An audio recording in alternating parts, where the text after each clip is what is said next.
انسان پر تکلیفیں کیوں آتی ہیں؟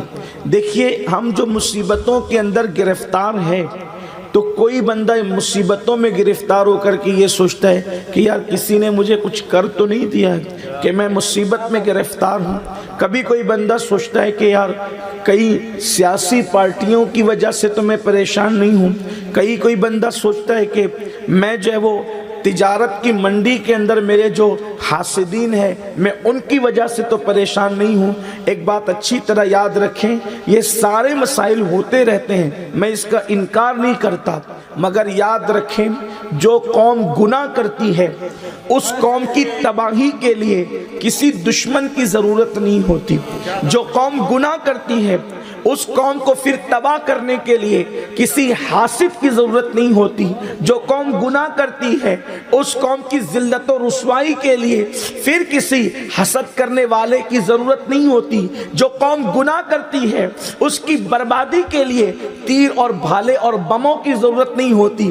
اس لیے کہ جب کوئی گناہ کرتا ہے تو اس سے نفرت انسان کرے یا نہ کرے، اس سے دشمنی انسان کرے یا نہ کرے، اس سے نفرت قدرت کرتی ہے، اس کو دشمن قدرت بناتی ہے۔ اب آپ مجھے بتائیں، جس سے قدرت جو ہے وہ دشمنی کرے، قدرت جس سے نفرت کرے، قدرت جس کو دشمن بنا لے، آپ بتائیں کیا وہ انسان عزت پا سکتا ہے؟ کیا وہ انسان سکون پا سکتا ہے؟ کیا وہ انسان قرار پا سکتا ہے؟ کیا وہ انسان چین کی نیند سو سکتا ہے؟ میرے پیارے آقا صلی اللہ علیہ وسلم کے پیارے دیوانوں، اللہ اکبر، انسان غموں کے اندر زندگی گزار رہا ہے، انسان ڈپریشن کے اندر زندگی گزار رہا ہے، انسان بلاؤں میں زندگی گزار رہا ہے، انسان بے چین ہے۔ کبھی انسان جو ہے وہ باغوں میں جاتا ہے اپنا دل بہلانے کے لیے، مگر باغوں کا بہار بھی، باغوں کا حسن بھی جو ہے اور اس کی بہار بھی جو ہے انسان کے دل کو قرار نہیں دے پاتی، انسان کے دل کو چین نہیں دے پاتی۔ انسان دولت کے انبار اپنے سامنے رکھ کر کے اپنے دل کو قرار دینا چاہتا ہے، لیکن دولت کی تھپیاں بھی اس کو چین اور قرار نہیں دے پاتی۔ وجہ یہ ہے کہ باغوں کے پاس قرار ہوتا تو پھر بھورے بے چین کیوں ہوتے؟ اس لیے کہ آپ تو چند لمحوں کے لیے باغوں میں جا رہے ہیں، لیکن ان بھوروں سے پوچھو وہ بے چین کیوں ہیں؟ میرے پیارے آقا صلی اللہ علیہ وسلم کے پیارے دیوانوں، اگر خوف کا خاتمہ گلستان میں جا کر کے ہوتا تو کلیاں ہر وقت خوف زدہ ہو کر کے، اللہ اکبر، وہ مضطرب ہو کر کے ڈولتی کیوں نظر آتی ہے؟ پتا چلا کہ اللہ نہ گلستان میں چین ہے، نہ غموں کا علاج بہاروں میں ہے، نہ دریاؤں کی سیر میں ہم اپنے دل کو جو ہے خوشیاں عطا کر سکتے ہیں، نہ بستروں پر ہم اپنے آپ کو چین دے سکتے ہیں۔ اچھی طرح یاد رکھنا، خوشی دینے والی ذات کو اللہ کہتے ہیں، عزت دینے والی ذات کو اللہ کہتے ہیں، وقار دینے والی ذات کو اللہ کہتے ہیں، رزق دینے والی ذات کو اللہ کہتے ہیں، عزت دینے والی ذات کو اللہ کہتے ہیں، فقیروں کو بادشاہ بنانے والی ذات کو اللہ کہتے ہیں، ذلیلوں کو تاجدار بنانے والی ذات کو اللہ کہتے ہیں۔ اللہ اکبر، بے قرار دلوں کو قرار عطا کرنے والی ذات کو اللہ کہتے ہیں۔ جب وہ کسی کو چین عطا کرتا ہے تو تپتی ہوئی ریت پر بھی انسان کو سکون کی نیند آتی ہے۔ جب وہ کسی کو قرار عطا کرتا ہے تو بھوکے پیٹ بھی انسان مسکراتا ہوا نظر آتا ہے۔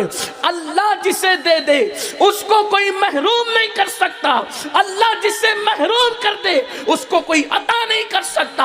اب پتہ چلا ہمارے مسائل کا حل مخلوق کے پاس نہیں ہے، ہمارے مسائل کا حل خالق کی بارگاہ میں ہے۔ میرے پیارے آقا علیہ السلام کے دیوانوں، ہم جو پریشان ہیں، کوئی انسان یہ نہیں کہہ سکتا کہ میں سکون سے ہوں۔ اگر وہ یہ کہہ رہا ہے تو شاید وہ اپنی مشکلوں کو بھول رہا ہے۔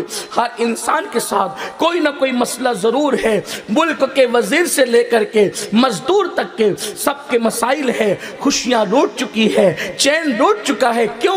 اس لیے کہ انسان جب گناہ کرتا ہے اور گناہ کرنے پر جب دلیر ہو جاتا ہے، جب انسان پاپ کرنے کا عادی ہو جاتا ہے تو قدرت اس سے چین بھی چھین لیتی ہے، اس سے قرار بھی چھین لیتی ہے۔ اللہ اکبر، کیا وجہ ہے جو گناہ نہیں کرتے جو گناہ نہیں کرتے وہ اخبار بچھا کر بھی فٹ پاتھ پہ سو جاتے ہیں، ان کو چین کی نیند آتی ہے۔ اور کچھ لوگ سیکورٹی کے اندر نرم نرم گدوں پر بھی چار چار نیند کی گولیاں کھا کر کے ان کو چین کی نیند کیوں نہیں آتی؟ کسی کہنے والے نے کہا ہے سو جاتے ہیں فٹ پاتھ پر اخبار بچھا کر، مزدور کبھی نیند کی گولی نہیں کھاتے۔ میرے پیارے آقا صلی اللہ علیہ وسلم کے پیارے دیوانوں، آخر کیا بات ہے؟ اللہ اللہ، بغیر سیکورٹی کے کچھ لوگوں کو چین کی نیند آ رہی ہے اور کچھ لوگوں کو اے سی اور نرم گدوں پر بھی چین کی نیند نہیں آتی۔ گناہ انسان کو سونے نہیں دیتے، گناہ انسان کو مسکرانے نہیں دیتے، گناہ انسان کو چین نہیں دیتے، گناہ انسان کو قرار نہیں دیتے۔ اب پتا چلا کہ ہمارا دشمن کون ہے، ہمارا دشمن کون ہے۔ اگر آج آپ کو اپنا دشمن ڈھونڈنا ہے تو میں آپ کی عدالت میں آپ ہی کے مقدمے کو پیش کرتا ہوں اور آپ سے پوچھتا ہوں ہمارا دشمن کون ہے۔ دیکھو، ہم اپنا دشمن کس کو کہتے ہیں؟ جو ہم سے حسد کر کے ہمارے لیے مصیبت کھڑی کرے اس کو ہم اپنا دشمن کہتے ہیں۔ جو ہمارا چین چھین لے، جو ہمارا قرار چھین لے، ہم اس کو اپنا دشمن کہتے ہیں۔ جو ہماری روزی میں رکاوٹ بنے ہم اس کو اپنا دشمن کہتے ہیں۔ جو ہماری عزتوں میں رکاوٹ بنے ہم اس کو اپنا دشمن کہتے ہیں۔ لیکن آپ سے پوچھتا ہوں، جب انسان گناہ کرتا ہے تو اسے کسی حاسد کی ضرورت نہیں۔ میں کہہ چکا، اب جملے دہرانا نہیں چاہتا، وقت میں قلت گفتگو مکمل کرنا چاہتا ہوں، بارش کا موسم میں چاہتا ہوں کہ جلدی سے اپنی بات مکمل کروں تاکہ آپ بھی اپنے گھر خیر سے پہنچ جائیں اور پھر جو لوگ منتظمین ہیں وہ بھی مطمئن ہو جائیں تاکہ پروگرام خیر سے اختتام کی طرف چلا جائے۔ لیکن آپ کی توجہ، ماؤں اور بہنوں کی توجہ، یاد رکھنا، کوئی حاسد اگر ہم سے اپنی روزی چھیننا چاہے نہیں چھین سکتا، لیکن ہمارے گناہ ہماری روزی ہم سے چھنوا دیتے ہیں۔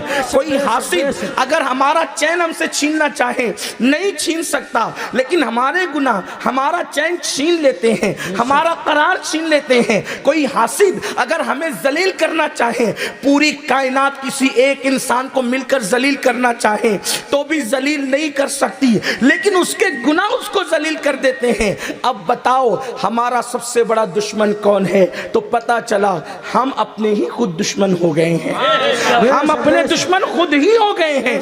ہم گناہ کر کر کے اپنی بنی خود بگاڑ رہے ہیں۔ میرے پیارے آقا صلی اللہ علیہ وسلم کے پیارے دیوانوں، گناہوں کی دیواروں نے، گناہوں کی دیواریں تعمیر کر کے ہم نے اپنے آپ کو اتنا تباہ کیا ہے، اتنا برباد کیا ہے کہ بڑے سے بڑا دشمن ہمیں وہ نقصان نہیں پہنچا سکتا تھا جو نقصان ہمارے گناہوں نے پہنچائے ہیں۔ اور میں یہ بات پورے وثوق کے ساتھ کہتا ہوں، کہانی قصہ نہیں، اللہ کے قرآن کی روشنی میں کہتا ہوں، اپنے نبی کے فرامین کی روشنی میں کہتا ہوں۔